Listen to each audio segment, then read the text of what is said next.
बिस्मिल्लाहिर्रहमानिर्रहीम। अस्सलाम वालेकुम। मैं हूं गुलाम रसूल। हमारी आज की वीडियो का जो टॉपिक है, जो उन्वान है, वो है CSS।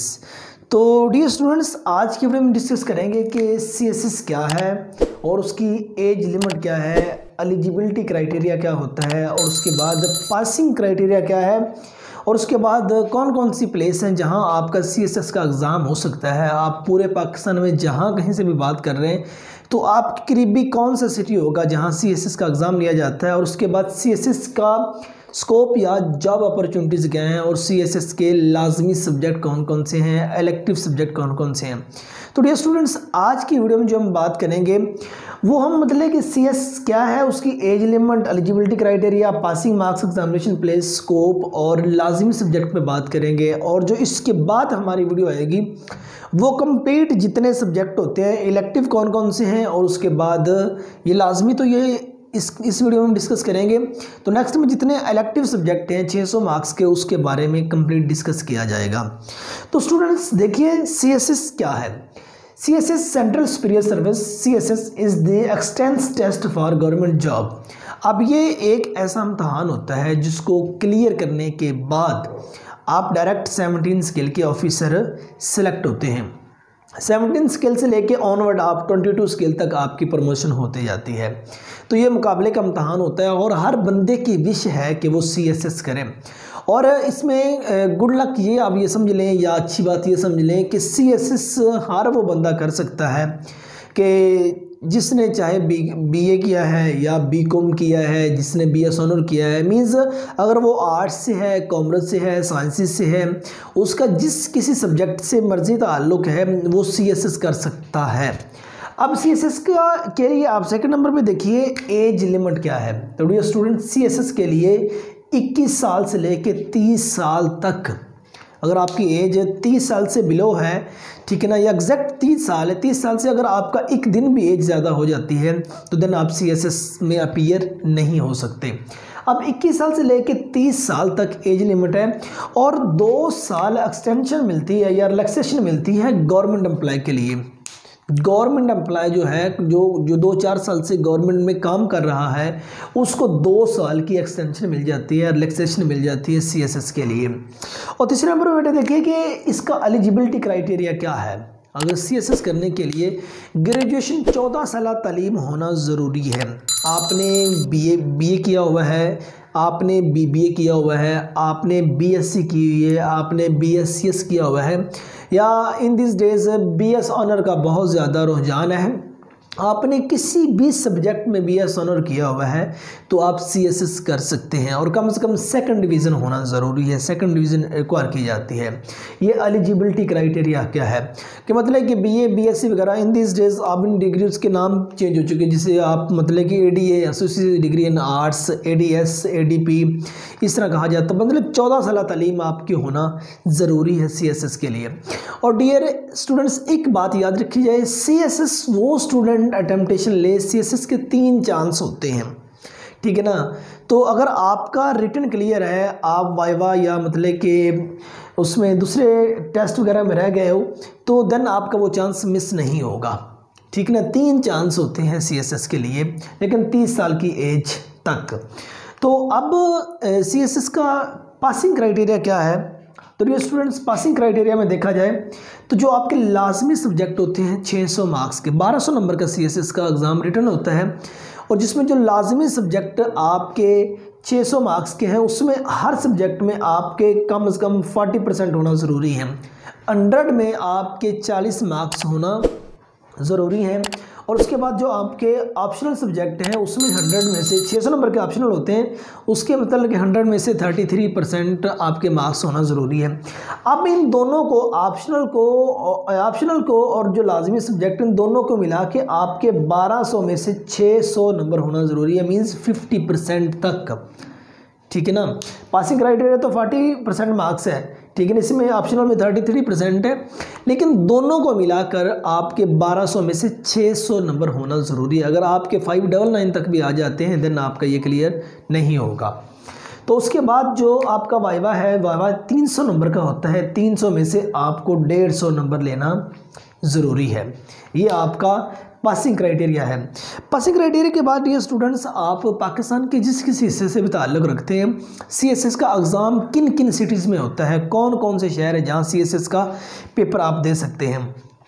आप CSS के लिए इस्लामाबाद, कराची, हैदराबाद, सक्खर, लाड़काना, लाहौर, फैसलाबाद, मुल्तान, पेशावर, एबटाबाद, डेरा इस्माइल खान और क्वेटा, ये वाले सिटीज़ हैं जहां आप CSS का एग्ज़ाम दे सकते हैं। ये सेंटर आप चूज़ कर सकते हैं, ठीक है ना।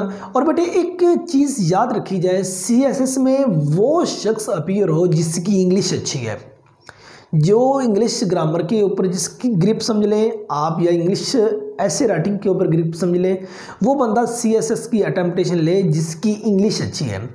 और इसमें चंद सवाल और पैदा होते हैं कि CSS की तैयारी कहाँ से करें। आप CSS की तैयारी कुछ तो लाहौर की या बड़े सिटीज़ की अकेडमी जो CSS की तैयारी करवाती हैं, वर्ल्ड टाइम देख लें, ऑफिसर अकेडमी देख लें, इस तरह की और अकेडमीज़ भी हैं। और अप्रॉक्सीमेटली जो उनसे स्टूडेंट्स हैं वो खुद इसकी घर तैयारी करते हैं। अब जिन्होंने CSS में जाना होता है वो मतलब कि एक वर्ल्ड टाइम मैगज़ीन आता है, ये वर्ल्ड टाइम अकेडमी वालों का, उसको बाकायदगी के साथ पढ़ रहे हैं और बाकायदगी के साथ वो डॉन अखबार है अंग्रेज़ी का, उसको अखबार के साथ टच हैं, वो इसको पढ़ते रहते हैं और सेल्फ रेटिंग करते रहते हैं और अपना स्टडी का अच्छा खासा जो वक्त है वो CSS को देते हैं, जिसमें वो करंट अफेयर को अच्छा खासा टाइम देते हैं, इंग्लिश को अच्छा खासा टाइम देते हैं, इस्लामिक स्टडी को अच्छा खासा टाइम देते हैं। और मीन्स वो जिस किसी सब्जेक्ट से भी हैं, ऑप्शनल में उन्होंने 600 मार्क्स रखे होते हैं, तो उसमें वो अपना जौन सी चीज़ को, जौन से सब्जेक्ट उन्होंने सेलेक्ट किया होता है उसके ऊपर वो तैयारी करते रहते हैं। अब नेक्स्ट ये है कि CSS में ख़र्च कितना आ जाता है। बेटे एक्सपेंस की अगर बात की जाए, अगर आपकी इंग्लिश अच्छी है, आप में एबिलिटी है, तो आप घर बैठे तैयारी कर सकते हो, उसका कोई एक्सपेंस की इतनी बात नहीं, आप घर बैठे कम्प्लीटली तैयारी कर सकते हैं।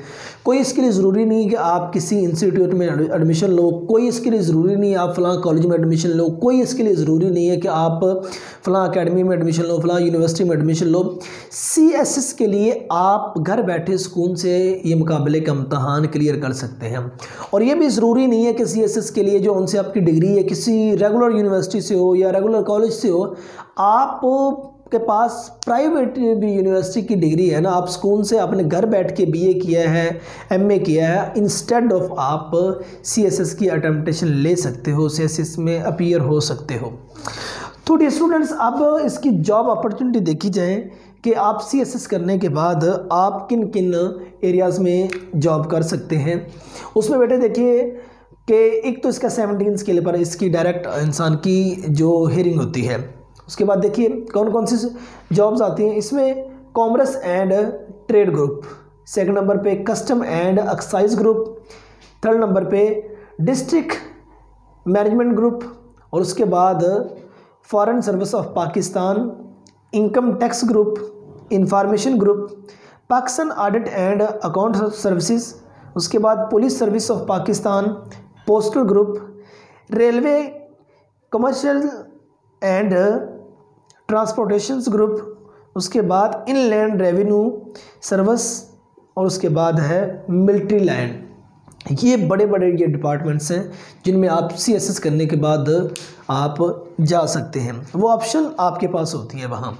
और उसके बाद CSS के बेटे अगर हम रिटन एग्जामिनेशन की बात करें तो अब ये रिटन एग्जामिनेशन जिसमें लाजमी मार्क्स जो हैं, आप चाहे BCom किया है, BSc किया है, BSc किया या BS ऑनर की जो डिग्री भी हासिल की है, ये 600 नंबर के पेपर ये हर शख्स को देना पड़ता है। और उसके बाद 600 नंबर के इलेक्टिव हैं, ठीक है ना। उसके नेक्स्ट 7 ग्रुप हैं, group A B C D, और मतलब कि हर ग्रुप में आपने किसी में आपने 200 नंबर का पेपर चूज़ करना होता है और किसी में आपने 100 का चूज़ करना होता है। 7 ग्रुप में 7 ग्रुप्स में से आपने 600 नंबर के पेपर चूज़ करने हैं।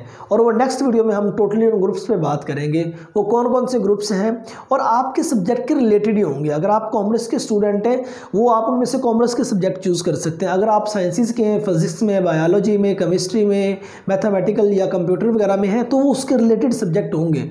अगर आप उर्दू के हैं तो उसके रिलेटेड होंगे, अगर आप इंग्लिश के हैं उसके रिलेटेड होंगे, अगर आपने इस्लामिक स्टडी में मास्टर डिग्री की या BS ऑनर किया उसके रिलेटेड होंगे। वो नेक्स्ट वीडियो में बात करेंगे। अब लाजमी सब्जेक्ट में बात करते हैं कि लाजमी सब्जेक्ट कौन कौन से हैं और उसका कितना स्कोर है, कितने मार्क्स हैं। तो बेटे देखिए लाजमी सब्जेक्ट जो है वो 600 मार्क्स से हैं। टोटली रिटन एग्जामिनेशन आपका जो है वो आपका 1200 नंबर का होता है। अब लाजमी सब्जेक्ट में ये कोड है सब्जेक्ट और मार्क्स। कोड नंबर 1 है, इसमें बेटे इंग्लिश ऐसे है, इंग्लिश ऐसे हमने लिखना होता है, ठीक है ना, वो 100 मार्क्स है उसका।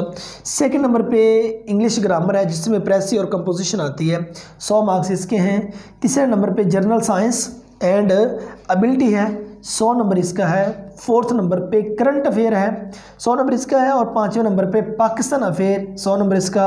और छठे नंबर पे है इस्लामिक स्टडी, 100 नंबर इसका। और जो नॉन मुस्लिम है उनके लिए यहाँ चॉइस होती है, वो नॉन मुस्लिम है तो उसके रिलेटेड उनके सामने एक ऑप्शनल सब्जेक्ट होता है नॉन मुस्लिम के लिए, वो 100 नंबर का वो चूज़ कर सकते हैं। बाकी ये जो 5 सब्जेक्ट हैं ये सभी के लिए, अदरवाइज ये 6 सब्जेक्ट जो है ये 100% मार्क्स हर सब्जेक्ट का 600 नंबर टोटली बनते हैं, ये लाजमी सब्जेक्ट है। तो डियर स्टूडेंट्स आज की वीडियो में हमने जो बात की आपको बताया कि सीएसएस एक मुकाबले का इम्तहान होता है जिसमें अपीयर होने के लिए आपकी एज 21 से लेकर 30 तक होनी चाहिए। और सीएसएस के लिए जो इसका क्राइटेरिया है वो आपका 14 साल तालीम का होना ज़रूरी है। और सीएसएस के लिए पासिंग मार्क्स की बात की कि रिटन जो आंसर आपका लाजमी है उनमें 40% और जो आपके इलेक्टिव हैं या ऑप्शनल हैं 33% आपका उनमें होना ज़रूरी है।